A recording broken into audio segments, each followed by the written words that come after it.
রাজ্যে ফের chit fund প্রতারণা কাণ্ড। আসানসোলে চিট ফান্ড প্রতারণা কাণ্ডে গ্রেপ্তার তৃণমূল নেতার ছেলে তহসিন আহমেদ। তৃণমূল নেতার ছেলে, তাকে পুলিশ গ্রেপ্তার করেছে। আসানসোলে জুবিলি মোড় থেকে তাকে গ্রেপ্তার করা হয়েছে। 350 কোটি টাকা চিট ফান্ড কেলেঙ্কারিতে তার হাতানোর অভিযোগ রয়েছে তার বিরুদ্ধে, এবং জুবিলি মোড় থেকে এই তৃণমূল নেতার ছেলে তাকে গ্রেপ্তার করেছে পুলিশ। 350 কোটি টাকা প্রতারণার অভিযোগে ধৃত তহসিন আহমেদ। তহসিন তৃণমূলের জেলা সংখ্যালঘু সেলের প্রাক্তন সহসভাপতি শাকিল আহমেদের ছেলে। টাকা দ্বিগুণের লোভ দেখিয়ে প্রায় 3000 পরিবারকে প্রতারণার অভিযোগ, এবং সেই অভিযোগেই আসানসোলের তৃণমূল নেতার ছেলে তহসিন আহমেদকে পুলিশ গ্রেপ্তার করলো। সরাসরি আমাদের প্রতিনিধি কৌশিক গাতাইত আমাদের সঙ্গে রয়েছেন। কৌশিক, এই তহসিন আহমেদের বিরুদ্ধে 350 কোটি টাকার প্রতারণার অভিযোগ রয়েছে, কিভাবে এই প্রতারণা চক্রের সঙ্গে সে জড়িত এখনো পর্যন্ত পুলিশ সূত্রে কি জানতে পারছো? দেখো, পুলিশ এবং স্থানীয় সূত্রে যেটা জানা যাচ্ছে যে তহসিন আহমেদ সে এখানে প্রথমে কিন্তু চালু করে একটা গাড়ির ফাইন্যান্স করার মতো। প্রথমে দেখা যায়, যেটা স্থানীয় সূত্রে জানতে পারছি, যে এক যুবক সে জানাচ্ছিল যে প্রায় 50,000 টাকা দিয়ে তাকে কিন্তু নতুন গাড়ি দিয়েছিল, নতুন বাইক দিয়েছিল। ইভেন তা ইএমআই যেটা হয়, মাসিক কিস্তি যেটা হয়, সেটাও কিন্তু তহসিন আহমেদ পেড করে।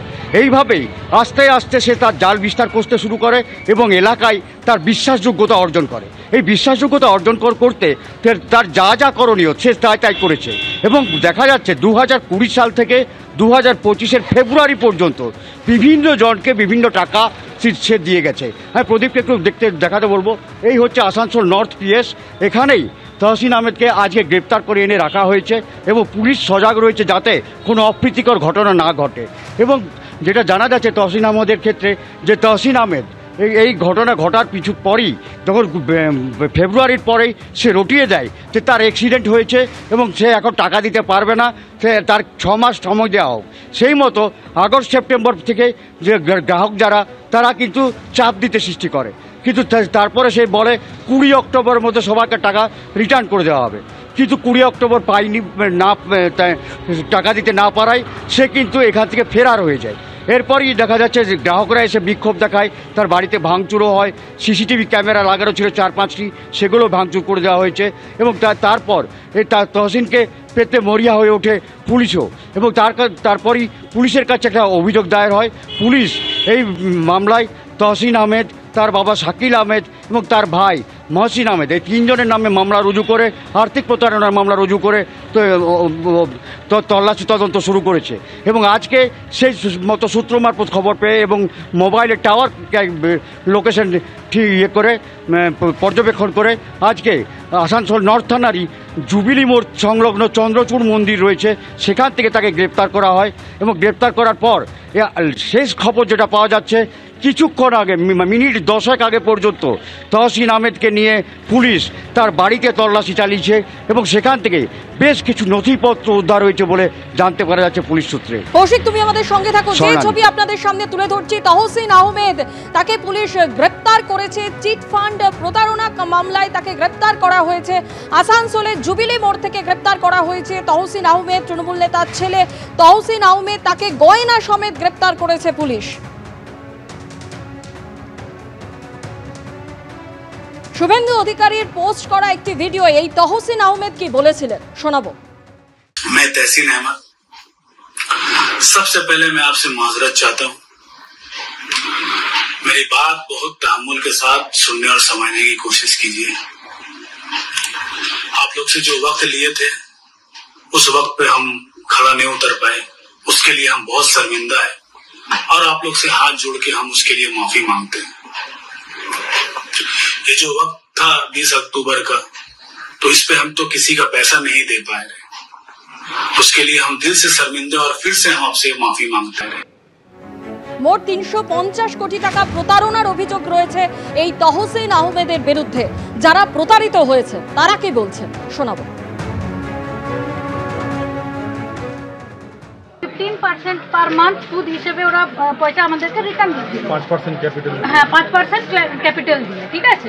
তো আমরা ওই 2025-এর ফেব্রুয়ারি পর্যন্ত আমরা পেমেন্ট পেয়েছি, আমরা ঠিকই ছিলাম। তারপরে হঠাৎ করে আমাদের এখানে অ্যাক্সিডেন্টের অ্যাক্টিং করলো যে অ্যাক্সিডেন্ট হয়েছে আমরা তো ওর উপর আবার বিশ্বাস করলাম, বললো অক্টোবর পর্যন্ত টাইম চাই। অক্টোবর পর্যন্ত আমরা টাইম দিলাম, তারপরে আমরা ঘরে আসলাম, ঘরে বললাম, তখন বলছে যে আমরা যে পুঁজিটা দিয়েছি সেটা ছাড়া দিতে পারবো না।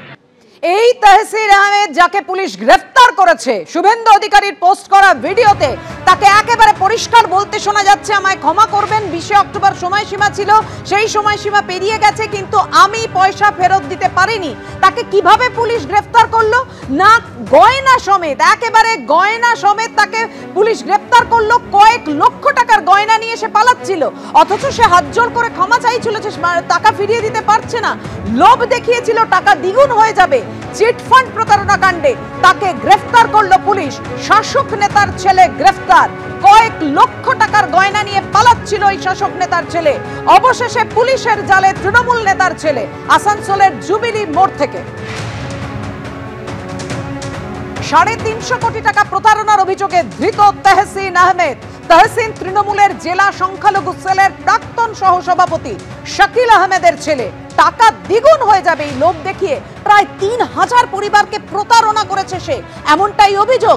এবং শুভেন্দু অধিকারীর পোস্ট করা ভিডিওতে তাকে দেখাও যাচ্ছে সেই অভিযোগ মেনে নিতে, হাত জোড় করে ক্ষমা চাইতে দেখা যাচ্ছে এবং বলছে আমার কাছে এত টাকা নেই, আমি শোধ দিতে পারিনি, মিটিয়ে দিতে পারিনি। কিন্তু তাকে ধরা পড়ল সে এবং দেখা গেল কয়েক লক্ষ টাকার গয়না নিয়ে পালিয়ে যেতে। পালানোর পথেই পুলিশ তাকে গ্রেফতার করলো।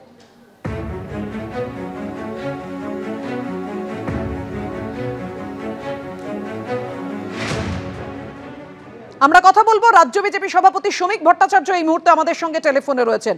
শ্রমিকদা, শুভেন্দু অধিকারীর পোস্ট করা ভিডিওতে তৃণমূল নেতার ছেলেকে ক্ষমা চাইতে দেখা যাচ্ছে যে আমি একটা টাকাও ফিরিয়ে দিতে পারিনি, কিন্তু কয়েক লক্ষ টাকার গয়না নিয়ে পালানোর পথে সে গ্রেফতার হলো। শ্রমিকদা বলুন। দেখুন, প্রশাসনের সহযোগিতা ছাড়া, রাজ্য সরকারের সহযোগিতা ছাড়া, বদান্যতা ছাড়া এই প্রাতিষ্ঠানিক লুট এবং সীমাহীন লোভকে যে বাস্তবায়িত করবার প্রক্রিয়া সেটা সম্ভব নয়। যেখানে যত দুর্নীতি বা যেখানে যত লুটের ঘটনা উঠে আসছে তার সঙ্গে তৃণমূল কংগ্রেসের নাম জড়িয়ে যাচ্ছে। তার কারণ কি? এটাই সবচেয়ে বড় আলোচ্য বিষয় আজকে সমাজে হওয়া উচিত। কারণ তৃণমূল কংগ্রেস কোনো রাজনৈতিক দল নয়। যে রাজনৈতিক দলের একমাত্র লক্ষ্য হচ্ছে বুথে লিড দেওয়া, এবং যে রাজনৈতিক দল প্রকাশ্যে ঘোষণা করে জো জিতা ও সিকান্দার, মানে বুথে লিড দিতে হবে, এলাকায় দখলদারি চালাতে হবে, সমস্ত প্রতিবাদকে বাজেয়াপ্ত করতে হবে এবং সমস্ত জায়গায় রাজনৈতিক প্রতিহিংসাকে চরিতার্থ করতে হবে। এই কাজগুলো যে সুচারুরূপে করতে পারবে তার উপরে তৃণমূলের আশীর্বাদ থাকবে। তো সেই জন্য সমাজে অপরাধ প্রবণতা যেরকম বাড়ছে, একই সঙ্গে অপরাধ যে ছিল না এরকম তো কেউ বলবে না। যে বাম জমানায়, তার আগে কংগ্রেস জমানায়, কিংবা ভারতবর্ষের কোনো রাজ্যে কোথাও কোনো অপরাধ নেই, যা কিছু হচ্ছে পশ্চিমবঙ্গে হচ্ছে, এরকম অবাস্তব দাবি কেউ করবে না। কিন্তু দুর্ভাগ্যের বিষয় এটাই যে যখন কোনো সরকার ক্ষমতায় আসে এবং ক্ষমতায় এসে তার একমাত্র লক্ষ্য হয়ে যায় দখলদারি, একমাত্র লক্ষ্য হয়ে যায় হেজিমনি এস্টাবলিশ করা, তাহলে তার পরিণতি এটাই হবে যেটা সর্বত্র আজকে ফুটে উঠেছে। সুতরাং আজকে একজন ধরা পড়েছে, কালকে আরেকজন ধরা পড়বে, এবং যেদিন তৃণমূল কংগ্রেস ক্ষমতা থেকে চলে যাবে কয়েক মাস পরে, সেদিন পশ্চিমবঙ্গের তদানীন্তন ইন্টারিম যে গভর্নমেন্ট বা নতুন সরকার শপথ নেওয়ার আগে যখন রাজ্যপাল থাকবে, তার হাতে ক্ষমতা থাকবে, তাকে দেখতে হবে লিঞ্চিং যাতে না হয়। তৃণমূলকে তৃণমূলের হাত থেকে বাঁচাতে হবে, কারণ ছোট তৃণমূল বড় তৃণমূলকে আক্রমণ করবে। সেই পরিস্থিতির দিকে আমাদের রাজ্য এগিয়ে চলেছে, আমাদের সমাজ এগিয়ে চলেছে। এটা কোনো সুস্থ গণতান্ত্রিক ব্যবস্থায় কাম্য নয়, কিন্তু এটা হবে, এবং সেটা থেকে যাতে সমাজ বাঁচতে পারে, মানুষের প্রাণ বাঁচানো যেতে পারে, তার জন্য তদানীন্তন যারা সংবিধানের রক্ষাকর্তা, কাস্টোডিয়ান, তাদের দেখতে হবে। ধন্যবাদ শ্রমিকদা। আসানসোলে চিটফান্ড প্রতারণা কাণ্ডে গয়না সহ জালে তৃণমূল নেতার ছেলে। কথা বলবো, আমাদের সঙ্গে রয়েছেন তৃণমূলের মুখপাত্র অরূপ চক্রবর্তী। অরূপ, শ্রমিকদা বলছেন একেবারে রাজনৈতিক প্রতিহিংসা এবং এই সমস্ত ঘটনা, যে কোনো অপরাধের ঘটনায় শাসক দল জড়িত, শাসক দলের পরিবারের সদস্যরা জড়িত। না দেখুন, চিটফান্ডের ঘটনায় যদি কেউ গ্রেপ্তার হয়ে থাকে, প্রথম কথা সে নিজে কোনো রাজনীতি করে না, সে একজন রাজনৈতিক কোনো দলের নেতা, তার ছেলে। তো দলের নেতার ছেলে যদি চিটফান্ডে অভিযুক্ত হয়ে থাকে তাহলে সে জেল খাটবে, তাতে অসুবিধার কি আছে? কিন্তু দলের নেতার ছেলে বলেই যদি দলের ওপর আঁচ আসে, তাহলে আমার এখনো মনে পড়ছে শিশির অধিকারী তৃণমূলের সাংসদ ছিলেন, তার ছেলে বিজেপির যোগদান করলো, বিজেপির নেতা হলো। কোন ছেলে? যেই ছেলেকে বিজেপি বলেছিল সারদার তোলাবাজ, নারদার ঘুষখোর, খবরের কাগজে মুড়িয়ে টাকা নেয় শুভেন্দু অধিকারী। তো নেতার ছেলে হলেই যদি সেই পার্টির সঙ্গে সম্পৃক্ত হয়, তাহলে যখন শিশিরবাবু তৃণমূলের সাংসদ ছিলেন তখন শুভেন্দু অধিকারী কি করে বিজেপির নেতা হয়ে যোগদান করেন অমিত শাহের পাঁচুই? তাই ছেলে হওয়া মানেই যে দলটা অপরাধ করছে তা তো নয়। এখানে যদি অপরাধ করে থাকে, প্রশ্ন হচ্ছে সে জেলের পেছনে আছে কিনা। মুশকিলটা হচ্ছে বিজেপির আমলের অপরাধ করলে ওয়াশিং মেশিনে ঢুকলে বিজেপির নেতা হয়, আর তৃণমূল কংগ্রেসের রাজত্বে যদি কেউ অপরাধ করে তার জায়গা হয় জেলের পেছনে।